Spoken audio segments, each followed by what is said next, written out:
بسم الله الرحمن الرحيم. الحمد لله رب العالمين والعاقبة للمتقين والصلاة والسلام على سيد الأنبياء والمرسلين وعلى آله وأصحابه أجمعين.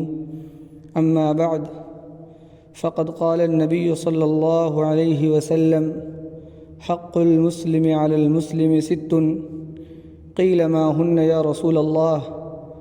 قال: إذا لقيته فسلم عليه، وإذا دعاك فأجبه، وإذا استنصحك فانصحه، وإذا عطش فحمد الله فسمته، وإذا مرض فعده، وإذا مات فاتبعه، او كما قال علیہ الصلاۃ والسلام۔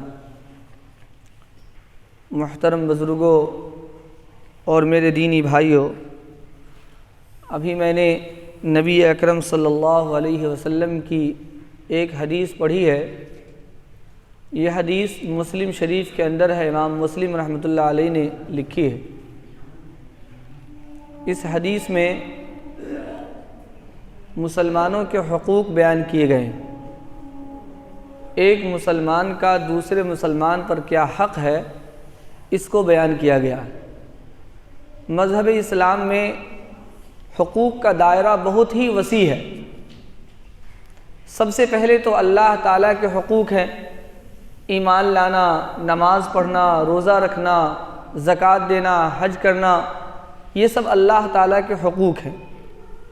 پھر بندوں کے حقوق ہیں، بندوں میں اپنے رشتہ داروں کے حقوق ہے، والدین کے حقوق ہے، اولاد کے حقوق ہیں، بیوی کے حقوق ہیں، رشتہ داروں کے حقوق، پڑوسیوں کے حقوق، عام مسلمانوں کے حقوق، حتیٰ کہ انسان ہی نہیں بلکہ حیوانوں کے بھی حقوق ہیں مذہب اسلام میں۔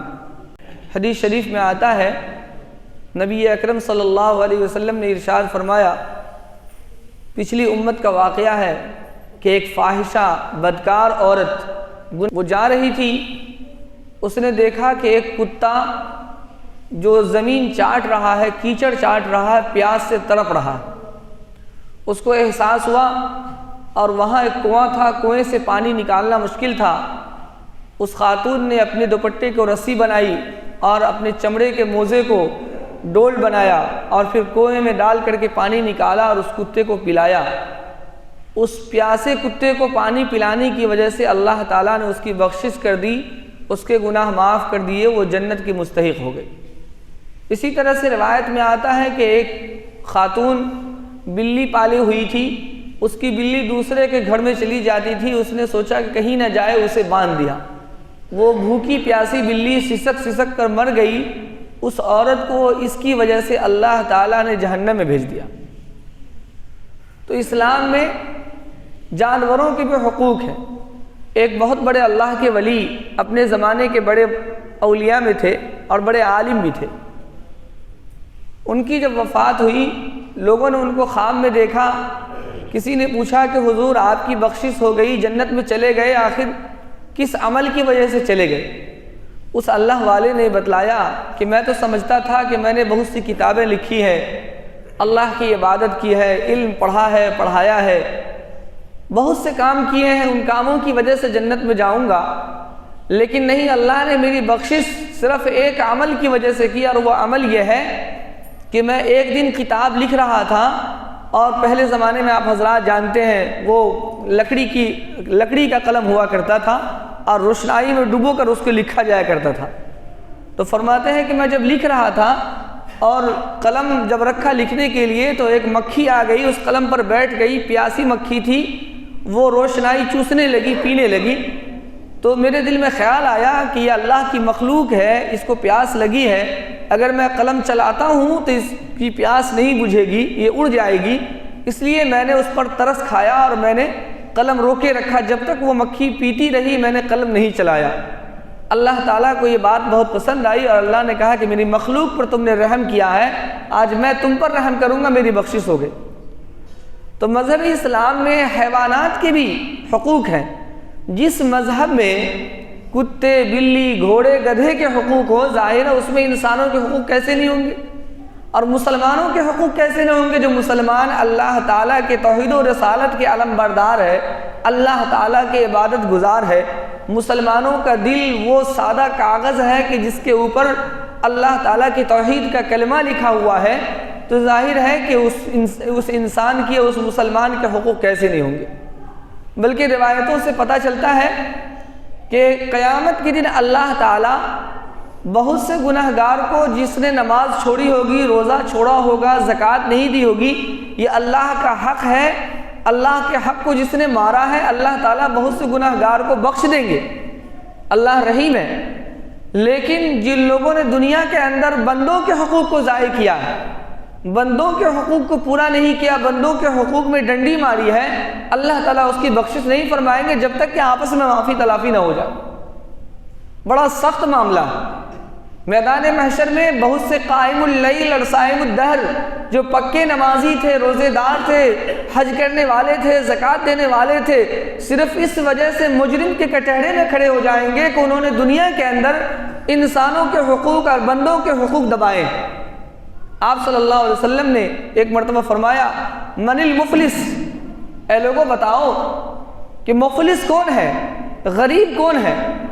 صحابہ کرام نے کہا، اے اللہ کے نبی صلی اللہ علیہ وسلم، ہم تو مفلس اس کو سمجھتے ہیں، غریب اس کو سمجھتے ہیں جس کے پاس درہم نہ ہو، دینار نہ ہو، ساز و سامان نہ ہو، مال و متاع نہ ہو، اس کو ہم مفلس سمجھتے ہیں۔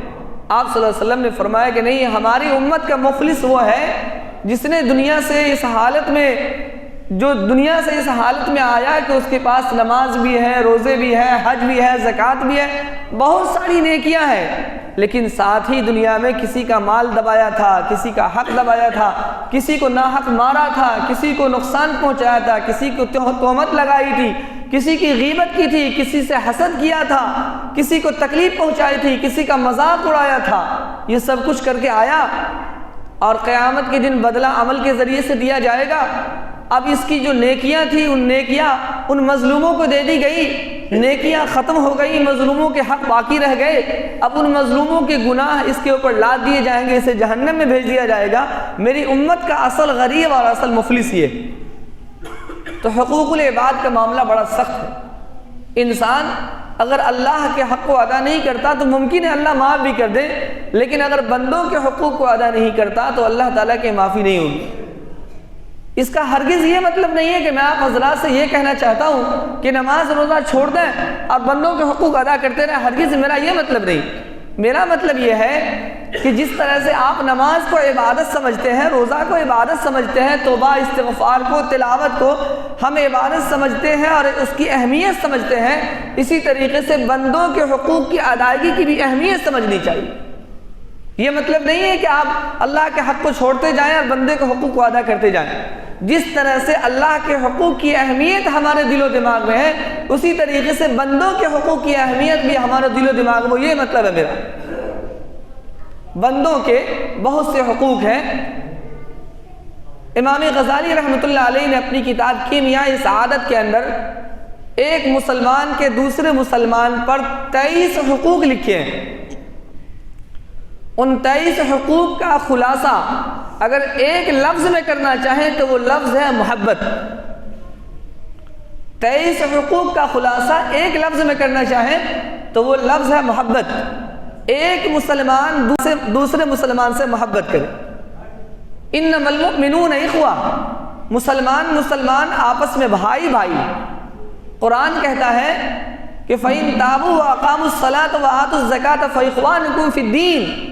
ایک آدمی مشرک ہے، کافر ہے، عیسائی ہے، یہودی ہے، کسی بھی دھرم کا ماننے والا ہے، لیکن جب وہ توبہ کر لیتا ہے اور اسلام میں داخل ہو جاتا ہے، نماز پڑھتا ہے، زکوٰۃ دیتا ہے، اللہ نے فرمایا فَإِخْوَانُكُمْ فِي الدِّينِ، تو وہ تمہارا دینی بھائی ہے۔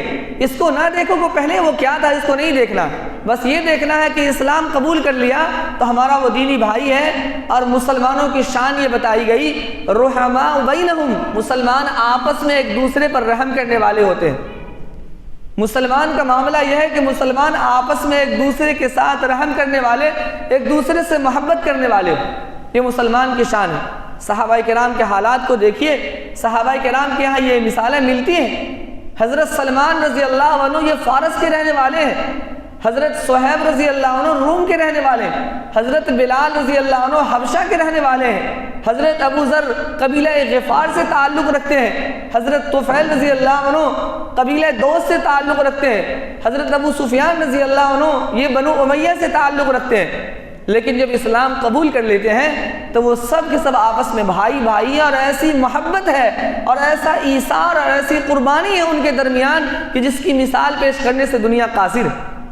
انہوں نے ایمان قبول کرنے کے بعد یہ جو ہمارے ذات اور برادری اور وطن اور رنگ و نسل کے جو فرق ہے، امتیازات، اس کو مٹا دیے۔ چاہے کوئی کسی ذات سے تعلق رکھتا ہو، کسی برادری سے تعلق رکھتا ہو، کسی قبیلے سے تعلق رکھتا ہو، ایمان قبول کر لیا تو وہ آپس میں بھائی بھائی تھے، یہ ان کی حالت تھی، اور ایسی محبت اور ایسی ایثار و قربانی کہ دنیا اس کی مثال پیش نہیں کر سکتی۔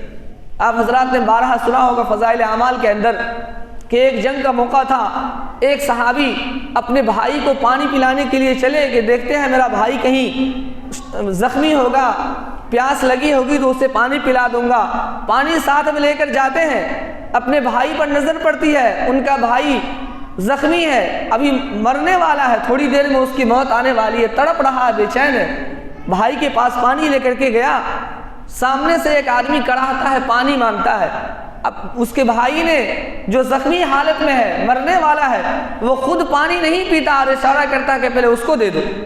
جب اس کے پاس پانی لے کر کے جاتے ہیں تو سامنے والا بھی پانی مانگتا ہے، اس آدمی نے بھی کہا کہ نہیں پہلے اس کو پانی دے دو۔ جب تیسرے آدمی کے پاس جاتے ہیں اس کی روح نکل جاتی ہے، دوسرے کے پاس آتے ہیں اس کی بھی روح نکل جاتی ہے، لوٹ کر اپنے بھائی کے پاس آتے ہیں ان کی بھی روح نکل جاتی ہے۔ خود پانی نہیں پیا، جان دے دی، لیکن اپنے بھائی کا خیال رکھا کہ پہلے اسے پلاؤ اس کے بعد میں پیوں گا۔ یہ ہے مسلمان کی شان، یہ ہے صحابہ کرام کی حالات۔ صحابہ کرام جن کے ہم لوگ پیروکار ہیں، ان کی زندگی ایسی تھی کہ خود تو پریشانی اٹھا لیں گے لیکن دوسروں کو پریشان نہیں کریں گے۔ لیکن ہماری حالت یہ ہے کہ دنیا چاہے پریشان ہو، بے چین ہو، اس سے مجھے کچھ نہیں لینا دینا، میں ٹھیک ہوں بس ہو گیا۔ اپنے کو دیکھنا ہے دوسرا کس حالت میں ہے، کس قسم پرسی میں ہے، کس بے چینی میں ہے، کس مجبوری میں ہے، اس سے کوئی مطلب نہیں، بس اپنے آپ کو دیکھنا ہے۔ میرے بھائیوں، مسلمانوں کی یہ شان نہیں، مسلمانوں کی شان ہے رحماء بینہم، آپس میں محبت کرنے والے۔ ہم دوسرے کو اپنے آپ سے گھٹیا سمجھتے ہیں، جبکہ مسلمان کی شان یہ ہے کہ نہیں، ہم اپنے آپ سے دوسرے کو بہتر سمجھیں۔ ہم گھٹیا دوسرے کو نہیں سمجھ سکتے، معلوم نہیں کس کا کیا حال ہے، معلوم نہیں کس کا مقام اللہ کے یہاں بلند ہے، کون اللہ کے یہاں اچھا ہے۔ ایک اللہ والے کے دربار میں ایک امیر آدمی بیٹھا ہوا تھا۔ جب ایک غریب آدمی ان کے دربار میں آیا تو اس امیر آدمی نے اپنے کپڑے سمیٹ لیے۔ اس کو دیکھ کر کے اس اللہ والے نے کہا کہ بھائی، حضرت موسیٰ علیہ السلام بیٹھے ہوئے تھے اور ان کے کپڑے پر اوپر سے کچھ قطرات ٹپکے۔ جب وہ قطرات ٹپکے تو انہوں نے دیکھا کہ اوپر چھپکلی ہے۔ تو موسیٰ علیہ السلام نے اللہ تعالیٰ سے کہا کہ اللہ، اس چھپکلی کو آپ نے کیوں پیدا کیا؟ اس کا کیا فائدہ، کس مرض کی دوا ہے؟ اللہ تعالیٰ نے کہا موسیٰ، یہ چھپکلی بھی روزانہ یہ سوال کرتی ہے کہ اللہ، موسیٰ کو کیوں پیدا کیا، اس کا کیا کام ہے دنیا میں، اس کا کیا فائدہ ہے؟ تو میرے بھائیوں، اپنے آپ سے کسی کو گھٹیا نہیں سمجھنا چاہیے۔ بنی اسرائیل کا واقعہ ہے کہ بنی اسرائیل میں ایک بہت اللہ والے تھے۔ اس اللہ والے کی حالت یہ تھی، رات دن عبادت کرتے، جنگل میں بیٹھے رہتے تھے اور آسمان سے بادل کا سایہ اس پر رہتا تھا۔ اللہ نے اتنی مہربانی کی کہ دھوپ سے بچانے کے لیے بادل کا سایہ دے رکھا تھا۔ ایک مسلمان وہاں سے گزر رہا تھا تو گنہگار، لیکن اس اللہ والے کو دیکھا تو اس کو بڑا ترس آیا اور بڑا رشک آیا کہ یہ کتنا اللہ کا نیک بندہ ہے جس پر اللہ نے بادل کا سایہ کر رکھا ہے۔ یہ جا کر کے ان کے قریب بیٹھ گیا کہ میں جاؤں گا تو ہو سکتا ہے مجھے بھی کچھ فائدہ مل جائے۔ دل ہی دل میں تو شرمندہ تھا اپنے گناہوں پر۔ جا کر کے جب بیٹھا تو اس اللہ والے نے دیکھا کہ اتنا بڑا گنہگار، اتنا بڑا مجرم، جو زمانے میں مشہور و معروف مجرم ہے، وہ میرے پاس آ کر کے بیٹھا ہے۔ انہوں نے حقارت کی نگاہ سے دیکھا اور تھوڑی سی کنارہ کشی اختیار کی۔ یہ بندہ اٹھ کے جانے لگا۔ یہ جو بادل کا سایہ تھا، یہ بادل کا سایہ اس اللہ والے پر نہیں، اس گنہگار کے ساتھ چلنے لگا۔ اور اس وقت کے جو نبی تھے اس نبی کو یہ بتلایا گیا کہ آپ کہہ دیں کہ یہ دونوں اپنی زندگی کا نئے سرے سے آغاز کریں۔ یہ اللہ والے جو اتنے پارسا اتنے نیک تھے، ایک مسلمان کو حقیر سمجھا، اس کے حقیر سمجھنے کی وجہ سے ہم نے اس کی نیکیوں کو ختم کر دیا، اب یہ اپنی زندگی کی نئے سرے سے آغاز کرے۔ اور وہ جو گناہ گار تھا، جس کو اپنے گناہ پر ندامت ہوئی، احساس ہوا، اس کے ندامت کی وجہ سے ہم نے اس کے گناہ کو معاف کر دیے، اب دونوں کی زندگی سادہ ہے، اب دونوں اپنی زندگی کا نئے سرے سے آغاز کریں۔ یہ ہے مسلمانوں کو حقیر سمجھنے کا نتیجہ۔ میرے بھائیوں، مسلمانوں کے بہت سے حقوق ہیں، ان میں سے ایک حق یہ ہے کہ ایک مسلمان دوسرے سے محبت کرے۔ یہ محبت ایک مسلمان کا دوسرے مسلمان پر حق ہے کہ محبت جہاں ہوگی وہاں نفرت نہیں ہوگی، وہاں حسد نہیں ہوگا، وہاں غیبت نہیں ہوگی، وہاں مال نہیں دبایا جائے گا، وہاں تجسس نہیں ہوگا، وہاں اس کی بدگوئی نہیں ہوگی۔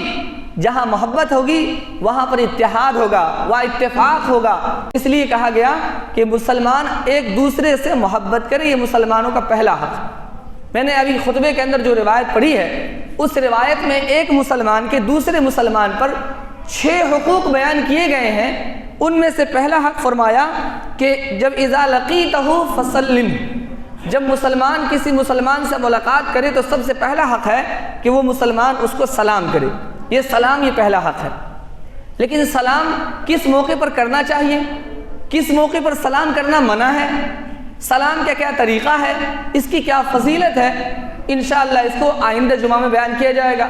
اسی طریقے سے دوسری چیز ہے کہ جب وَإِذَا دَعَاكَ فَأَجِبْهُ، جب کوئی مسلمان دعوت دے تو اس کی دعوت کو قبول کرنا چاہیے۔ دعوت قبول کرنے کا کیا طریقہ ہے؟ کب دعوت قبول کریں گے؟ دعوت قبول کرنے کے بعد کب دعوت میں شریک ہونا چاہیے، کب شریک نہیں ہونا چاہیے، یہ تمام تفصیلات انشاءاللہ آئندہ جمعہ کے اندر۔ اسی طریقے سے کہ جب وہ نصیحت کرے تو اس کی نصیحت کو قبول کرے، جب اس کو چھینک آئے اور چھینک پر وہ الحمدللہ کہے تو سننے والا اس کا جواب دے یرحمک اللہ کہے، جب وہ بیمار پڑ جائے تو اس کی عیادت کرے، جب کوئی مر جائے تو اس کے جنازے میں شرکت کرے۔ یہ تمام وہ حقوق ہیں جو ایک مسلمان کے دوسرے مسلمان پر ہے۔